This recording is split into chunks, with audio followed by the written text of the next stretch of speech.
prenez le destin de 65 millions de Congolais. C'est vous qui dites aux Congolais, voilà la voie que je vais vous amener, voilà la décision que j'ai prise dans votre intérêt, ainsi de suite. Et vous serez jugé par le peuple. Vous serez jugé également par ceux qui ne pensent pas comme vous et qui ne partagent pas votre projet de société, mais qui acceptent que votre projet de société a triomphé. Et c'est celui-là qui va s'implémenter pour les pays et qui sont prêts régulièrement. Et vous savez, moi je suis extrêmement heureux. Je suis extrêmement heureux aujourd'hui parce qu'en 2006, il a manqué l'UDPS, notamment au niveau du mécanisme de la démocratie dans notre pays, de la démocratie parlementaire. Il y avait un autre poids lourd. Malheureusement, le sénateur Bemba n'est pas resté au pays.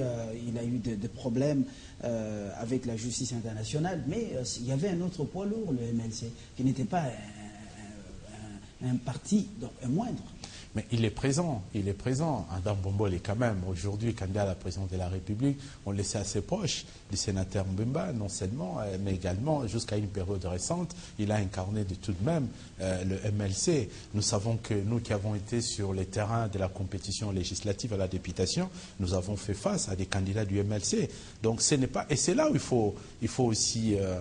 commencer à concevoir les choses autrement. Le problème aujourd'hui, quand on est chef d'un parti politique, n'est pas sa présence physique, n'est pas même le fait d'être candidat soi-même, c'est de savoir ses idées sont là. Les idées de Jean-Pierre Mbemba, incarnées par tous les candidats qu'ils ont présentés à différents niveaux des compétitions, ces idées sont là, n'est-ce pas? Et même l'ancien régime, notamment des Mobutu, on a vu qu'également ces idées ont été également dans la compétition, oui, parce qu'il y a des gens qui portaient... vous disiez heureux de voir dans ce processus... Oui, de voir dans ce processus que l'UDPS réintègre la démocratie parlementaire, l'opposition parlementaire. Ça, c'est une très bonne chose. Parce que ce que nous voulons, nous ne disons pas ici que personne ne voudrait encore dans ces pays le retour de la pensée unique. Nous pensons que dans cet hémicycle, dans ces grands parlements, les pays, les Congo, a besoin des idées qui viennent de tous les courants, de tous les courants de pensée. Et je pense là-dessus que l'UDPS, qui a une histoire politique dans ces pays, est à même de faire aussi des propositions pour faire avancer les choses dans le pays au niveau du Parlement. Et ça, c'est capital, c'est important. Nous avons besoin que dans ces parlements, il puisse y avoir des libéraux, des progressistes, il puisse y avoir des écologistes, il puisse y avoir tous les courants d'idées possible pour permettre à notre pays définitivement de consacrer sa marche démocratique vers le développement. La réalisation a décidé qu'on passe de l'après-vote justement au grand plateau jour J. Donc c'est la réalisation qui en a décidé. Et nous passons à vous, professeur Toussaint Tshilombo Sinde. La tâche s'annonce ardue pour le prochain gagnant. Nous serons fixés. Dès que la CENI plutôt sera prête, vous serez donc suffisamment édifiés. On va passer les images en direct. Donc jusque-là, nous attendons. Ayez tous vos apaisements. Nous attendons dans le calme. Il n'y a rien qui va vous échapper. La tâche sera ardue pour le prochain. Je pense, avant que je réponde à la question que vous venez de poser, je vais rebondir à la question que vous avez posée au professeur Emile Ngoï. Et je souhaiterais aussi vous faire remarquer, je ne sais pas comment vous êtes pris pour choisir les intervenants de ce soir. Vous avez vu que vous avez sur le plateau des personnalités, c'est vous qui l'avez dit dans l'introduction, vous nous avez présenté, calmes, posés, sereins, qui projettent déjà ce que peut être le comportement du camp des vainqueurs. Et qui pouvait s'attendre que ceux de la famille politique du candidat numéro 3 pouvaient aussi faire attention au candidat numéro 11, Étienne Tshisekedi, tel que nous sommes en train de le faire aujourd'hui. C'est ici le moment de faire comprendre à tout le monde que ces élections que nous avons tant souhaitées crédibles les sont effectivement parce qu'avec la présence de l'UDPS dans le processus électoral, les élections sont crédibles. Et comme venait de le dire le professeur Emile Ngoï, à l'Assemblée nationale, si les députés de l'UDPS sont élus, mais ils ne seront plus députés de l'UDPS, le professeur Emile Ngoï, comme M. Alain Atundou qui est ici présent, s'ils sont élus et ils partent à la Chambre basse de l'Assemblée, ils ne seront plus députés du PPRD, députés du CDR, ce sont les députés nationaux ce sont les députés de la République démocratique du Congo. Donc, ce sont l'expression du peuple. Ce qui explique, là, nous allons avoir une configuration très complète parce que le processus est crédible par le simple fait que l'UDPS a pris parti à ces élections. Maintenant, je reviens à la question. Surtout des élections qu'eux-mêmes, ils ont surveillées toute la nuit, ils n'ont pas dormi. Ça, c'est très important. Donc, ces députés-là seront des députés réellement qu'ils auront envoyés à l'hémicycle. Effectivement. Pour faire le travail, pas pour aller somnoler, pour aller je pense que les députés qui vont aller à l'Assemblée nationale ne seront pas impressionnés par les patrols, les Nissan Patrol.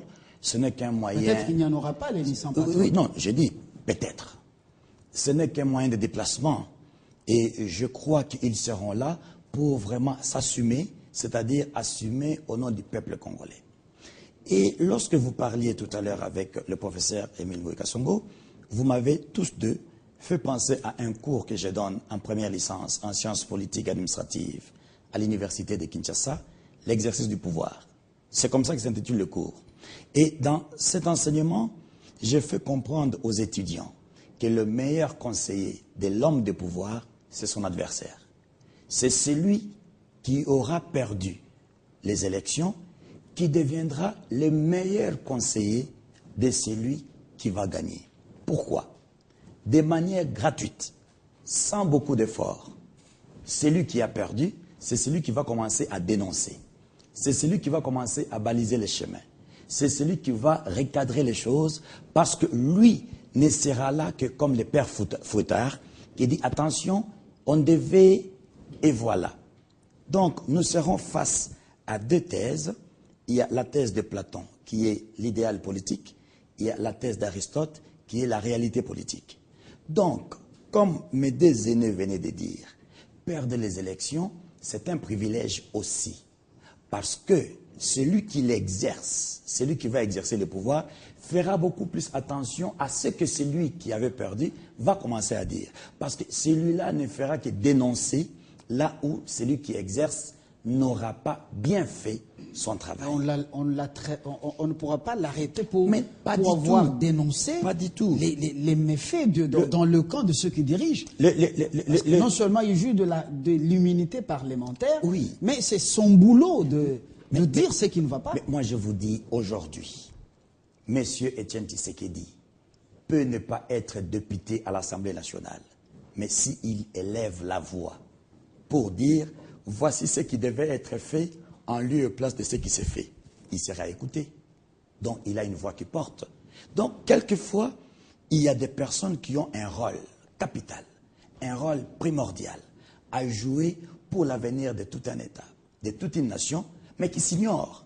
Surtout si dans les parages, dans l'entourage, dans la périphérie, il y a ceux qui pensent tirer des ficelles au nom d'eux. Nous avons vu qu'il y a des personnes qui ont présenté des candidatures sous tutelle. Ce sont des personnes qui ne pouvaient pas s'assumer d'elles-mêmes. Mais ça, c'est une autre branche de problèmes parmi les leçons à tirer de cette élection. Mais si nous continuons la réflexion qui est la nôtre, celui qui sera déclaré vainqueur a la lourde tâche de répondre aux attentes de la population congolaise. Et ici, nous n'avons pas que l'opinion nationale qui va observer celui qui va remporter l'élection, nous avons aussi l'opinion internationale. Il y a quelques années, l'actuel président du Sénégal, Monsieur le Président Abdoulaye Wade, lorsqu'il fallait que les Congolais aillent se réunir à Matadi pour mettre en place une commission constituante. Mais qu'avait dit le président sénégalais lorsqu'il était passé et a vu le comportement du biberonnage des hommes politiques, des acteurs, des opérateurs politiques congolais, il avait dit qu'il n'y avait pas des acteurs politiques. Aujourd'hui, vous allez m'excuser, donneur des leçons aux hommes politiques congolais.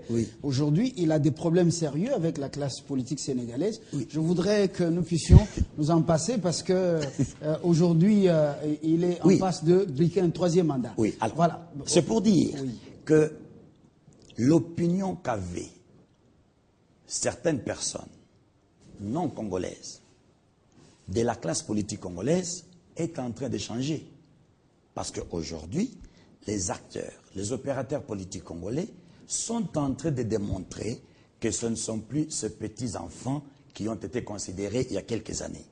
Donc, une maturité, une responsabilité, une respectabilité, une redevabilité, comme vous venez de le dire, est en train de voir le jour. Et à partir de ce moment-là, la classe politique congolaise va s'assumer et la population ne fera que tirer profit de cette responsabilité que la classe politique a. J'ose croire, je reviens à ce que je disais, rien qu'à voir l'approche de vos invités de ce soir, je pense que la population congolaise, ainsi que les étrangers qui sont en train de suivre votre émission, notre émission, peuvent se faire une idée de la nouvelle classe politique congolaise. Professeur Kambila, Jean-Pierre, vous allez me permettre cette digression. Les Congolais attendent justement la publication des résultats ce soir, mais ils voient dans les rues les forces de l'ordre, donc mobilisées. Est-ce que les forces de l'ordre sont des ennemis de la population? Non, absolument pas. Comme chacun le sait, mieux vaut prévenir que guérir. Les forces de l'ordre sont là pour l'ordre, pour faire qu'il n'y ait pas de débordements. Parce que dans toute situation préélectorale, il peut y avoir quelques marginaux qui en profitent pour faire telle ou telle bêtise. Donc il était tout à fait normal que les autorités compétentes, oui, essayent de prévoir, au lieu d'attendre que les choses arrivent, on essaie de dissuader ces gens-là pour qu'ils restent tranquilles et que les choses se passent bien. J'aimerais, si vous me permettez, faire un petit retour en arrière et voir ce que je vois comme caractère symbolique de ces élections. Vous voyez, ces élections ont mis en avant deux personnalités, dont un représente le rêve de la démocratie au Congo. Lorsque Tshisekedi rentre dans le combat contre la dictature en 1981, il rêve de la démocratie. Il combat pour ça pendant de nombreuses années et malheureusement pour lui, et pour nous d'ailleurs, il n'arrive pas à la concrétiser. Et lorsque Joseph Kabila arrive aux responsabilités en 2001, relisez son premier discours, vous verrez qu'il annonce clairement le cap, il veut aller vers la démocratie. Donc en fait c'est un combat national, la recherche de ce à quoi nous sommes arrivés aujourd'hui. Donc pour revenir à cette notion de victoire nationale que nous devons considérer comme telle, c'est la victoire de la nation qui est confirmée. C'est vrai que nous sommes en démocratie depuis 2006, mais là c'est vraiment la confirmation. Donc nous pouvons nous attendre à ce que cette seconde législature de Joseph Kabila, qui sera une législature de confirmation, non pas seulement pour lui, mais aussi pour notre capacité d'avoir mis en place ce pourquoi un des candidats a lutté pendant plus de 30 ans. Il n'a pas seulement lutté pour que lui soit président de la République, mais il a également lutté pour que nous vivions en démocratie. Donc, c'est aussi sa victoire.